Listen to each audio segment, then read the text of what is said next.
we get here? What happened? Where did this all come about? And so we did this poster called The Cracks in Wall Street. 1930s, under Roosevelt, they passed what was called the Glass-Steagall Act. And the Glass-Steagall Act provided that a bank, a commercial bank, an investment bank, and an insurance company had to be kept separate. They're going to create these Chinese walls. And it worked. Worked for 60 years. And then it started to erode. 1996, many companies came to the Federal Reserve, and the Federal Reserve reinterpreted the Glass-Steagall Act, eventually allowing bank holding companies to earn up to 25% of their revenues in investment banking. But that wasn't enough for them. So then they came back, and in 1999, the Gramm-Leach-Bliley Act was passed, which basically undid Glass-Steagall. Basically said a bank can own an investment company, can own an insurance company. We're going to create this huge financial shopping marketplace, and we've got to be able to compete globally. It was all about this global market. We had to be able to compete. So it passes with the support of Greenspan. Now listen to these names. Treasury Secretary Rubin, Lawrence Summers, Andrew Levitt. All of these guys were behind it. And Congress passed it. And President Clinton, a Democratic president, signed it into law. Now recently he has said that he really made a mistake. Now,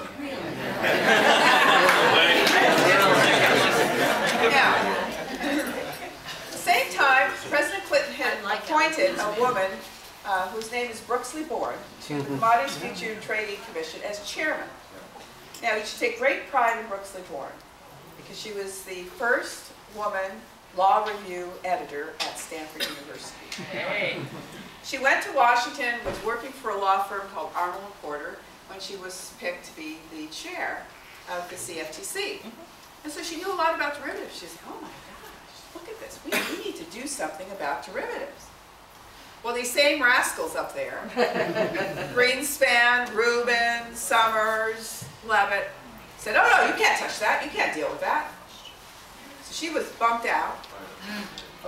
And the next year, 2000, what passes Congress? The Commodities Future Modernization Act, which basically prohibits Congress, do you get this again? Prohibits Congress from regulating derivatives. Wow. Hey!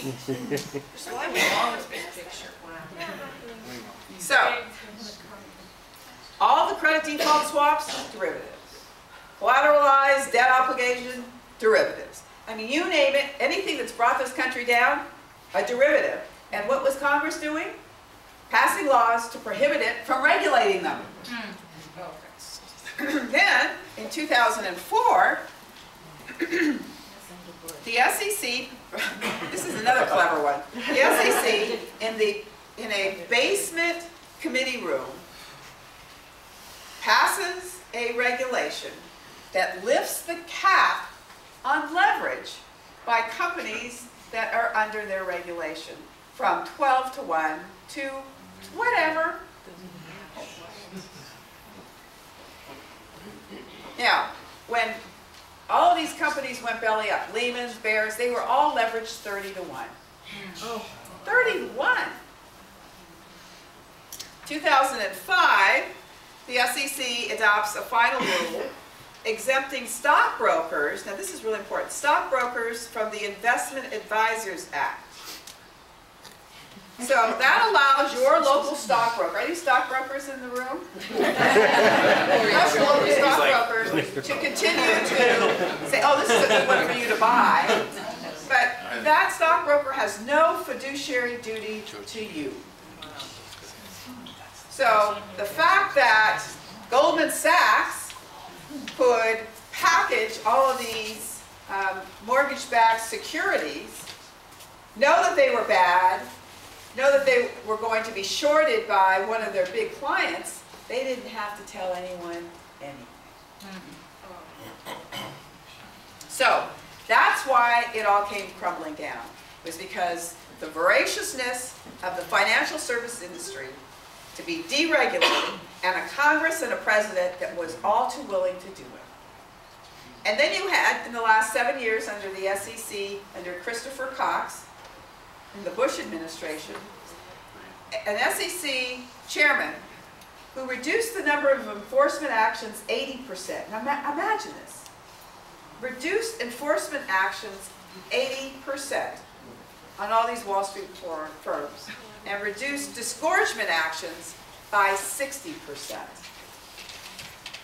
So when Mr. Markopoulos came to the SEC waiving his complaint about Mr. Madoff, not just once, not twice, not 3 times, but 5 times, he came to the SEC with his complaint, saying, this doesn't work, this can't be true. Gave him names and addresses, gave the SEC names and addresses and telephone numbers of who they should contact. But because he had been in the NASDAQ, had been chairman of the NASDAQ, and la-da-da-da-da-da-da-da. When he actually did, the SEC actually went to investigate Mr. Madoff. And this is, I know this to be true because Joe Kochek, who's a local attorney, actually went and interviewed Mr. Madoff in prison. Had a 5-hour conversation with him. And Mr. Madoff said, you know, the SEC came and was talking to him, and they kept thinking he was doing what was called front running, which was recognizing that he was going to, was in a situation where he would actually buy the stock before he actually made the second buy for his clients so he could make money because the stock was going to go up. Oh. But he wasn't front running, of course. He wasn't doing anything. He was just taking the money from one person and giving it somewhere else. That's right. Yeah. So they're asking him all these questions. They're so focused on front running. No. Then they ask him a simple question. It's always the simple questions that nail these people. Who is your custodian? So he rattles off a name, custodian, to whom he was making all of his trades. So he gives the name of someone. He literally expected within 3 or 4 days that he would be shut down because they'd call the custodian and find out he had never made one trade. But guess what? The SEC never made the call.